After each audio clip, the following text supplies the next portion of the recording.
how's it going everyone? This is Ray and welcome to Asian Filmist. And today we're going to talk about the 2017 live-action adaptation of Fullmetal Alchemist based on the hit anime and manga. This adaptation is directed by Sori Fumihiko, the director of movies such as Ping Pong, Ichi, and a live-action adaptation of Ashita no Joe, or Tomorrow's Joe. I think that's the official English title. And this movie features an ensemble cast of a lot of big names today, and they're all led by Yamada Ryousuke, Honda Tsubasa, and Dean Fujioka. Now, unlike many of the live-action adaptations I talk about on this channel, I've actually seen the anime TV productions of Fullmetal Alchemist, both the original and Brotherhood. And my personal opinion, I like Brotherhood a little bit better, but there are things to enjoy about both TV animations. So needless to say, going to the movie theater to watch Fullmetal Alchemist, I didn't have the highest expectations, just because every time I've gone into a movie theater to watch a live action adaptation, for the most part they've always been kind of disappointing, a bit lackluster, save for a few gems such as Rurouni Kenshin, The First Gantz, and a few more. So the story of Fullmetal Alchemist, it's a bit long, but to sum it up shortly, it's about two brothers, the Elric brothers, Ed and Al. One of them is the titular Fullmetal Alchemist. He's the shorter guy with the red hoodie, and that's Edward. And the two brothers, they go off on this journey to search for this item called the Philosopher Stone, which will help them regain their bodies. For a little bit of background, they both have lost parts of their bodies in some way, and the reason why is because they had performed an alchemy ritual that was deemed taboo, and because they stepped into that realm, they were punished by having parts of their bodies taken away, or in Al's case, the whole entire body. I'm not going to go into the gritty detail because a lot of you who are watching this video probably already have seen the anime or read the manga, so you guys know what the deal is. So I'm going to go jump right into the goods and bads that I thought were prevalent in Fullmetal Alchemist. First, we'll start off with the goods. First, I thought the costume design was on point. I thought everyone who was featured in the movie looked their part, and for the most part, they kind of look like professional cosplayers. Their costumes are really don't care. Everyone had convincing hairdos, but I thought the characters that stuck out the most, as far as how much they looked in comparison to their anime counterparts, the best was Roy Mustang, who was played by Dean Fujioka. And I also liked the way Lust and Hughes were portrayed in this movie. They look on point compared to how they were featured in the anime. I also enjoyed the special effects and featured some really good CG for a Japanese movie. Granted, those of us who are spoiled with Hollywood CG, we may watch Fullmetal Alchemist and think, it's okay. But if you watch a lot of other Japanese movies and you know the kind of bad CG that's usually featured in Japanese movies, you can kind of watch Fullmetal Alchemist and appreciate the way everything was put together. The highlight of that is the way Alphonse was animated in his armor and the way he interacts with the characters around him, especially Ed. And they get into a few scuffles and a few fistfights, and the way that Ed would interact with Al, it looked like there was a big suit of armor bashing heads. It was good. I also quite enjoyed the sets and the locations in which the film was filmed in. It was actually filmed in Italy, so everything was put together to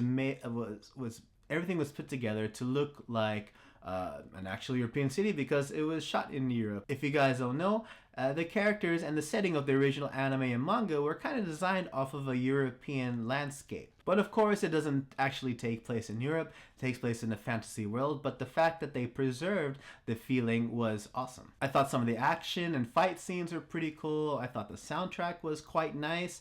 And yeah, those are what I have to say about the goods. Now let's dive into the bads. The biggest gripe I have with Fullmetal Alchemist is the lead actor, Yamada Ryousuke. I don't really like him as an actor. Actually, I don't like him at all.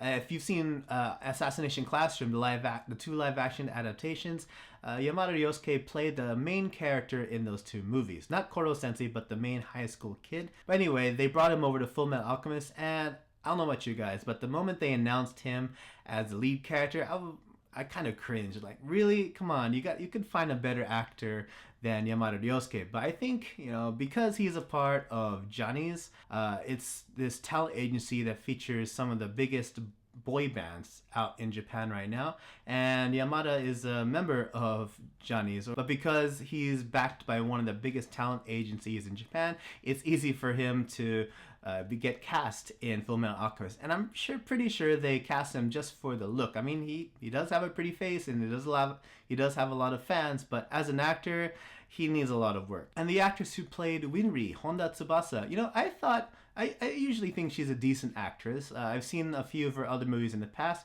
Granted, they're all romantic shoujo manga adaptations, but she tried her best in this movie. Granted, when Honda and Yamada were on screen together, their chemistry was really lacking. They didn't have any chemistry at all. And as a matter of fact, the majority of their acting felt either unnatural or just plain forced. They were trying to portray these childhood friends who grew up with each other and just bicker and fight as, sibling-like relationships would do. However, the way they did it on screen, it just wasn't working for me. And I don't know, I just gotta go back to Yamada Ryousuke's acting. It's like some scenes he's just he looks kind of bored, or he doesn't know what's going on, and then suddenly in the next scene they tell him, okay, cry as hard as you can, and it turns into this really dramatic scene. But it's just kind of what's the word, it's kind of jarring. Like, there's no smooth transition between emotions. It's either really confused or bored, or dramatic and crying. I also have to say that sometimes the progression of the story felt quite confusing. For example, in the beginning of the story, same as in the anime, it starts off with the Elric brothers as children. They're little boys, and then they perform the taboo ritual, and then that's when their bodies get taken away. So, that's portrayed just the same in this movie, and it's portrayed quite well. However, later on in the movie, Ed is reminiscing about that time, and when he reminisces, especially what happens after the ritual and the effect on his body getting taken away, he's a young adult. So in the same event in his mind, he transforms from a 10-year-old or even younger 10-year-old child into a 20-something-year-old young adult. So it was quite inconsistent. I don't know, did they want to not portray a child with a leg cut off and bleeding all over the place, and instead decided it was safer to feature a young adult male? I don't know. It was just confusing, and you really didn't know if he was dreaming just with his current self in the dream, or if that's what actually happened. I thought the characters they portrayed as the villains, as the antagonists of the story, it was quite messy and quite cluttered. On the poster, you see that it features the three homunculus from the original anime. You have lust, you have gluttony, and you have envy, and you would automatically assume, okay, they're the bad guys. But of course, as if you know what happens in the anime, they try to mirror what happens in this live action adaptation, and because of that, it kind of turns into a mess, in the sense that there didn't seem like there was a real focus on who the main villain should be. And in the end, the spot of the antagonist seemed to shine on three different sources. Of course, the homunculus is one source, and you have two others. I won't say who they are, but it's really the effect of trying to combine as much information, as much story arcs from the original manga into a 2-hour film as much as possible. And as we know from most of the failed anime adaptations that we've seen in the past few years, that doesn't work all the time. And then when they reveal some of these villains towards the end of the movie, it was just a bit disappointing. It felt, not only were the reveals predictable, but it just felt like they could have done better. And leading up to those reveals, the characters they present because they're trying to squeeze as much information into this movie as possible, you get a lot of, not throwaway characters. I don't want to say throwaway, but for the most part, they're only in for like 5 or 10 minutes at the most, and then that's it. And so because of that, not only do you get disappointed as an anime fan who wants to see certain characters portrayed in a certain light, as a whole, you just don't care what happens to the characters that get thrown in there and then get dumped. And furthermore, on the same topic, without diving into too many spoilers, obviously some of our favorite characters are not featured in this movie. As you can tell with the movie poster, those characters are all in the story. However, some of our favorites that didn't make it are Armstrong, Sensei, Granny, Winry's dog, and even Scar. And you might also notice that King Bradley is not in the story. Instead, the character that replaces him is a guy by the name of General Hakuro, and he's played by Kohinata Fumio, an actor I absolutely love. And you know, his presence in this movie, it was appreciated, it was enjoyed, but you can kind of tell because he takes the place of King Bradley. You kind of know the direction they want his character to turn into. And I gotta say, the whole entire final act, I didn't enjoy at all. It just took me out, and yeah. And last but not least, no spoilers, but that Chimera scene you might have seen in the trailer for like a brief second, and remember fondly from the anime.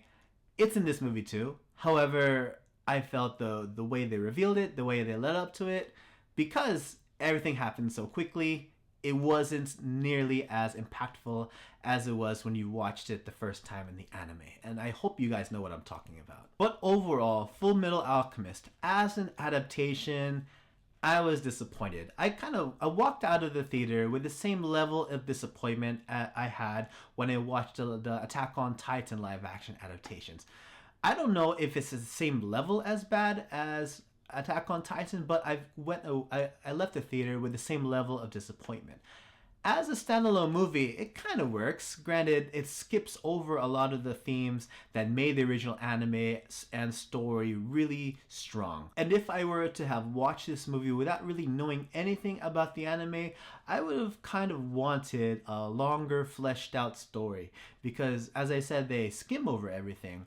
And they try to go into some detail without going too deep. But there's still a lot of unanswered questions for the folks who don't know the original source. Now, they could very well and make a sequel. It kind of ends in, the way the story ends, you could cut it off right there and not continue with the sequel. But you can also do it because there's still a lot of characters and story arcs that could be explored in future installments. Do I want there to be a sequel?